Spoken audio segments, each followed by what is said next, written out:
বাবা নিজের ছেলের সাথে দেখা করতে শহরে এলো, গিয়ে দেখলো তার ছেলের সাথে একটা সুন্দরী মেয়েও থাকে।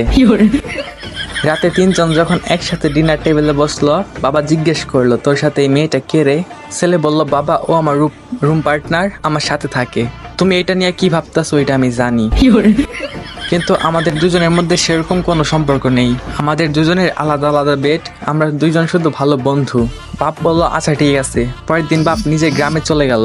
এক সপ্তাহ পর মেয়েটি ছেলেটিকে বলল, শোনো, গত রবিবার তোমার বাবা যে প্লেটে ডিনার করেছিলেন ওই প্লেটটা খুঁজে পাচ্ছি না। আমার সন্দেহ তোমার বাবাই ওইটা নিয়ে গেছেন। ছেলেটি রেগে গিয়ে বলল, সেটা এসব কি কথা? তুমি আমার বাবাকে চোর বলছো? মেয়েটি বলল, তা না, কিন্তু তুমি একবার তোমার বাবাকে জিজ্ঞেস করে দেখো। জিজ্ঞেস করতে আপত্তি কিসের? ছেলেটি বলল, ওকে, আমি জিজ্ঞেস করব। পরদিন ছেলে বাপকে একটা ইমেল পাঠালো, তাতে লিখলো, আমি এটা বলছি না যে তুমি আমাদের বাসার প্লেট চুরি করে নিয়ে গেছো, অথবা এটাও বলছি না যে তুমি প্লেটটা নিয়ে যাওনি। মানে যদি ভুলবশত প্লেটটা নিয়ে গিয়ে থাকো তাহলে প্লেটটা ফিরিয়ে দিয়ে যেও। ওইটা ওই মেয়েটির খুব পছন্দের প্লেট, ইটি তোমার ছেলে।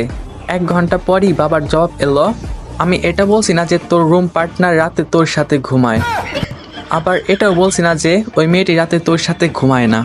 তবে ওই মেয়েটি যদি পুরো সপ্তাহের মধ্যে একবারও তার নিজের রুমে নিজের বেডে শুতে যেত, তাহলে ওর বালিশের নিচেই সে তার প্লেটটি পেয়ে যেত, কারণ প্লেটটা আমি ওইখানেই লুকিয়ে এসেছি। ইতি তোর বাপ।